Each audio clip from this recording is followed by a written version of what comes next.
5 औरतों को मौत के वक्त तकलीफ़ नहीं होगी।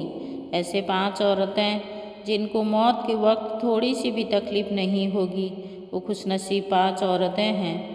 बिस्मिल्लाहिर्रहमानिर्रहीम। 5 औरतों को मरते वक्त थोड़ी सी भी तकलीफ़ नहीं होगी। वो 5 औरतें कौन सी हैं, जानने के लिए वीडियो को मुकम्मल देखें। नजा के वक्त मुसलमान को जो तकलीफ़ होती है, इस पर अल्लाह रब्बुल इज़्ज़त की जानिब से नेकियां अता की जाती हैं। जैसा कि सुनन इब्न माजा में बरवायत हज़रत आयशा रज़ियल्लाहु ताला अन्हा मरवी है कि रसूल सल्लल्लाहु अलैहि वसल्लम इनके पास तशरीफ़ लाए, इस हाल में कि इनके पास इनका कोई करीबी रिश्तेदार मौत के सख्ती में मुब्तला था। रसूल अकरम सल्लल्लाहु अलैहि वसल्लम ने मुशाहिदा फरमाकर हज़रत आयशा रज़ियल्लाहु ताला अन्हा से फरमाया, अपने रिश्तेदार पर गमगीन ना हो, इसलिए कि इसकी नेकियां हैं। नीज हज़रत आयशा रज़ियल्लाहु ताला अन्हा से ही इस मज़मून की रवायत है कि जब से रसूल सल्लल्लाहु अलैहि वसल्लम की वफ़ात की तकलीफ़ मैंने देखी, अब मैं किसी मैयत की हालत नजा की तकलीफ़ को इसके हक़ में बुरा नहीं समझती। बस मुज़कुरा हदीस से मालूम होता है कि नजा के वक्त होने वाली सख्ती मरने वाले की बदअमालियों का हरगिज नतीजा नहीं होती। मुसलमान के हक़ में इस पर अजर व सवाब और गुनाहों की माफ़ी की ही उम्मीद रखनी चाहिए। नाजरीन, 5 औरतों को मरते वक्त तकलीफ़ नहीं होगी। हज़रत सैयदना उस्मान गनी रज़ियल्लाहु ताला अन्हु ने फरमाया था, दुनिया में 5 लोग ऐसे हैं जिनको मरते वक्त तकलीफ़ नहीं होगी।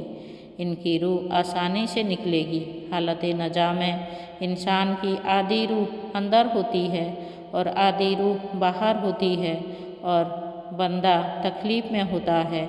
इस वक्त इंसान को प्यास इतनी लगती है कि इंसान ये चाहता है कि समंदर का पानी पी जाऊं, और अगर बिलफर्ज सातों समंदर का पानी वो पी भी जाए, फिर भी इसकी प्यास कभी ख़त्म नहीं होगी। रूह निकलते वक्त इंसान को जो तकलीफ़ हो रही होती है, वो नाकाबिले बयान है। हज़रत सैयदना उस्मान गनी रज़ियल्लाहु ताला अन्हु ने फरमाया, ये 5 लोग ऐसे हैं कि इन्हें मरते वक्त जरा भी तकलीफ़ ना होगी, यानी मौत आसान होगी और बगैर तकलीफ़ के होगी। पूछा गया कि जनाब, वो कौन से 5 लोग हैं जिन्हें मौत की सख्ती में भी नरमी मैसर होगी? तो फरमाने लगे कि सबसे पहला शख्स वो जो अपने माँ बाप की मौत के बाद, यानी माँ बाप के मरने के बाद विरासत का हिस्सा अपनी बहनों को पहुँचाने में जल्दी करता है, यानी विरासत का हिस्सा अपनी बहनों को जल्द और बर वक्त पहुँचाता है। ऐसा ना हो कि बहन के बच्चे भूख से बिलखते रहते हैं और तुम बहन के हक़ पर कब्जा किए बैठे रहो और अपने बहन इस इंतज़ार में रहे कि मेरा भाई कब मुझे मेरे माँ बाप की विरासत में से हिस्सा देगा। बहुत बार ये भी देखने में आता है कि बहन की शादी नहीं हुई जबकि वालिदैन दुनिया से रुखसत हो गए, तो भाई ने कहा कि कोई बात नहीं, जब बहन की शादी करोगा तो इसका हिस्सा इसे जहेज की सूरत में दे दूँगा। याद रहे कि इस्लाम में बहनों को जहेज देना फ़र्ज नहीं, जबकि इनका विरासती हक़ देना फ़र्ज है। दरअसल औरत को जहेज देना यहूदियों की रस्म है। इस्लाम इसकी तरगीब नहीं देता, लेकिन इस्लाम में औरत का विरासती हिस्सा देना फ़र्ज है। वाज़े रही कि वालिदैन की तरका में जिस तरह इनकी नरीना औलाद का हक़ वो हिस्सा होता है, इसी तरह बेटियों का भी इसमें शरई हक़ वो हिस्सा होता है। वालिदैन के इंतकाल के बाद इनके तरका पर बेटियों का खुद तन तना कब्जा कर लेना और बहनों को इनके शरई हिस्से से महरूम करना नाजायज़ और सख्त गुनाह है। भाइयों पर लाजिम है कि बहनों को इनका हक़ व हिस्सा इस दुनिया में दे दें, वरना आखिरत में देना पड़ेगा और आखिरत में देना आसान नहीं होगा। हदीस मुबारका में इस पर बड़ी वजहें आई हैं। हज़रत सईद बिन ज़ैद रज़ियल्लाहु ताला अन्हु फरमाते हैं, रसूल सल्लल्लाहु अलैहि वसल्लम ने फरमाया, जो शख्स किसी बालिस्त भर ज़मीन भी अजराहे जुल्म लेगा, क़यामत के दिन 7 ज़मीनों में से इतनी ही ज़मीन इसके गले में तौक के तौर पर डाली जाएगी। एक और हदीस मुबारका में है, हज़रत अनस रज़ियल्लाहु ताला अन्हु फरमाते हैं, रसूल सल्लल्लाहु अलैहि वसल्लम ने फरमाया, जो शख्स अपने वारिस की मिरास काटेगा, यानी इसका हिस्सा नहीं देगा, तो अल्लाह ताला क़यामत के दिन इसकी जन्नत के मिरास काट लेगा।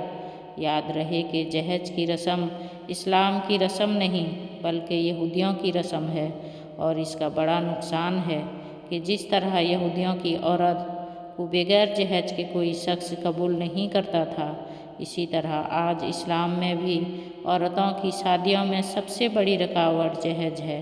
गरीब आदमी की बेटी बैठी बैठी बूढ़ी हो गई कि जहेज का कोई बंदोबस्त ना हो सका।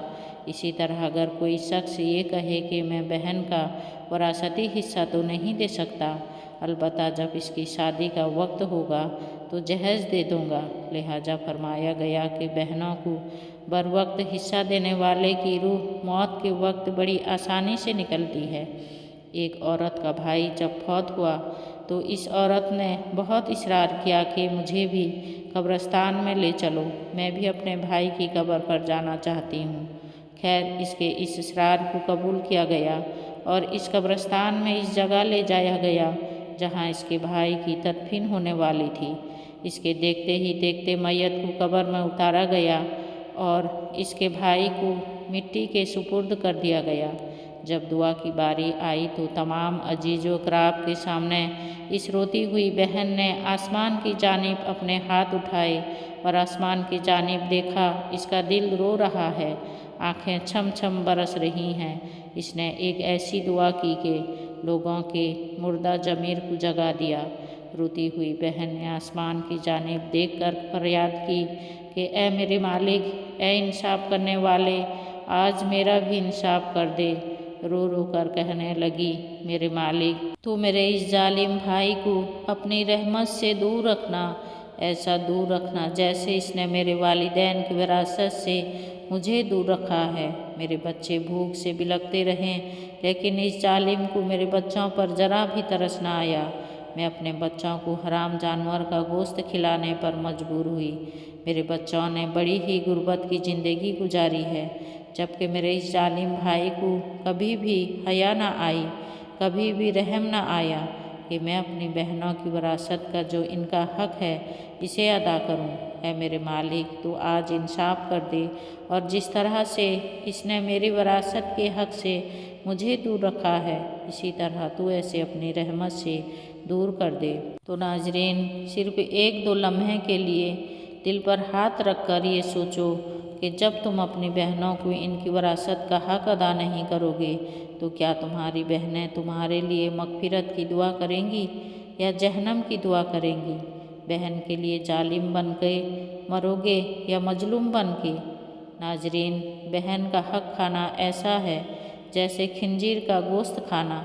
दूसरा वो शख्स जिसकी रूह मरते वक्त बड़ी ही आसानी से निकलेगी, फरमाया कसरत से सदका करने वाला शख्स, यानी ऐसा शख्स जो अल्लाह रसूल सल्लल्लाहु अलैहि वसल्लम की रजा के लिए अपने माल व दौलत में यूँ सदका करता है कि जब वो अपना एक हाथ से किसी को देता है तो दूसरे हाथ को पता भी ना चले। यानी दूसरा इंसान वो है जो कसरत से सदका करेगा तो इसकी मौत के वक्त इसकी रूह आसानी से निकलेगी और जांकने का अमल इसके लिए तकलीफ दा नहीं होगा। नंबर 3, ऐसा इंसान जो अपनी फैमिली से अच्छा सलूक करने वाला है, यानी अपने माँ बाप, बीवी बच्चों और बहन भाइयों से नरम दिली का रवैया रखने वाला है, अपने बीवी बच्चों से प्यार करने वाला है, हलाल का लुक़्मा कमाकर अपने बीवी बच्चों की कफ़ालत करने वाला है। बुजुर्गान दीन फरमाते हैं कि जब रिज़्क़ तंग होने लगे तो दस्तरखान को वसी कर लिया करो, यानी अपने बीवी बच्चों पर खर्च करना भी सदका है, इन्हें खिलाना पिलाना सदका है। लिहाजा ऐसा शख्स जो अपनी फैमिली पर खर्च करता हो और इनसे हुस्न सलूक करता हो तो जब वो दुनिया से रुखसत होगा तो इसकी रूह निकलने में आसानी होगी और इसे कोई तकलीफ़ ना होगी। इसी तरह हज़रत उस्मान गनी रज़ियल्लाहु ताला अन्हु ने फरमाया, जो शख्स ये सोच कर नमाज अदा करता है कि जो नमाज वो अदा कर रहा है वो मेरे नबी सल्लल्लाहु अलैहि वसल्लम की आँखों की ठंडक है, नमाज दीन का सुतून है, नमाज मोमिन की मिराज है, इस्लाम व कुफ्र में तफरीक है, तो 5 वक्त का नमाजी मौत के वक्त किसी किस्म की सख्ती में मुब्तला ना होगा। फिर फरमाया, 5वां वो शख्स है जो कुरान की तिलावत करता हो, यानी खुद भी कुरान पढ़ता हो और दूसरों को भी कुरान सिखाता हो। फिर फरमाया, रातों की तन्हाइयों में उठ उठ कर कुरान पढ़ा करो और कुरान पढ़ते वक्त रोया करो। फरमाया कि अगर रोना ना भी आए तो रोने की कोशिश कर लिया करें। अगर रोने की कोशिश भी करें और फिर भी रोना ना आए तो फिर क्या करें? तो फरमाया कि फिर अपने मुकद्दर पे रोया करो। क्या तुम इतने संगदिल हो गए कि तुम्हारी आँखें आंसू नहीं बहाती? आयशा सिद्दीक़ा रज़ियल्लाहु ताला अन्हा कहती हैं कि जब से उन्होंने अल्लाह के रसूल सल्लल्लाहु अलैहि वसल्लम के फौत के वक्त दरपेश सख्ती का मंजर देखा है, तब से किसी की आसान मौत पर खुश नहीं होती और आसान मौत नसीब होने की तमन्ना भी नहीं करती, क्योंकि वो जान चुकी कि ना तो मौत की सख्ती मरने वाले की बुरे अंजाम की दलील है और ना आसान मौत कोई इज्जत अफजाई की बात है।